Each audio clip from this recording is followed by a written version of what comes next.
Bonjour à tous, on se retrouve pour une nouvelle vidéo. Aujourd'hui, je vais refaire une lecture que j'avais déjà faite. C'était La Belle et la Bête de Raphaël Zacharie de Isara. J'espère que cette lecture lui plaira.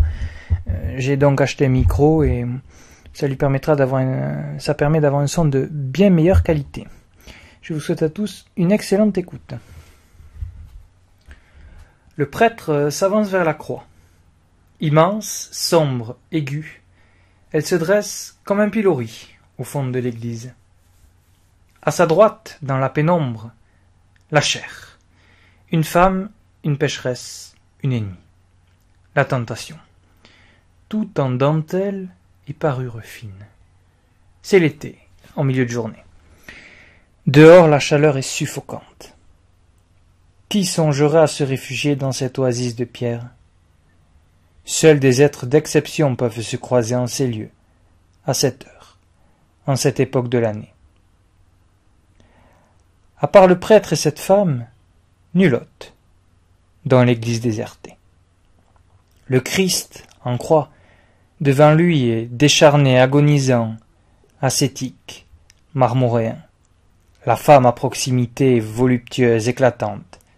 Ses lèvres sont animales, ses yeux embrasés. L'abbé est un bel homme contemplatif de 50 ans, une sorte de personnage monastique de notre siècle, un théologien austère et séduisant, un esprit cultivé, plein de raffinement. Cette femme, dans l'obscurité, une aristocrate flamboyante, pourrait devenir son amante. Il le sait. L'homme d'église s'est exquisément attardé sur les appâts de la tentatrice, dévorant du regard sa poitrine opulente à demi découverte. Il a même béni la démone du bout des lèvres, comme s'il avait récité une prière. La créature s'approche du prêtre qui détourne aussitôt le regard et semble supplier le Christ en croix d'éloigner ce serpent au venin délicieux. Trop tard. Les deux êtres se sont reconnus, se sont compris au premier regard. Épris l'un de l'autre dans l'instant, priant et bourgeoise se désirent mutuellement. Elle la lascive, lui le chaste. Leurs lèvres se rencontrent, la fièvre les unit. Dieu, que le péché est délectable, quand depuis toujours on s'en est privé. D'ailleurs, n'est-il pas légitimé par les circonstances?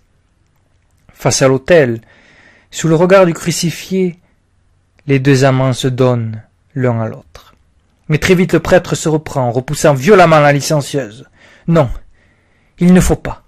Je ne peux succomber à de si faciles appels. Arrière, tentatrice, ne m'éloigne pas des beautés célestes avec tes promesses charnelles, bohémienne guindée que tu es. Mais dans son fort intérieur, se répondant à lui-même, regarde cette femme, elle est belle, elle te plaît, et tu la désires. Elle te désire aussi, tout prêtre que tu es, pauvre homme qui voudrait se prendre pour une statue. Vois cette gorge vers toi déployée, cette bouche qui ose les mots interdits, ce flanc nu qui s'offre. Cette femme est un verger de l'Éden, prends les fruits de la terre, savoure-les comme un homme que tu es, au lieu de les rejeter, comme un saint que tu n'es pas. L'instant est propice, ce jour de ton existence est beau, ne le laisse pas passer. Prends cette amante, elle sera ton salut. Elle fera de toi un homme comme les autres, un mortel de chair, issu de la terre, et non un livre ambulant, plein de dogmes et de théories.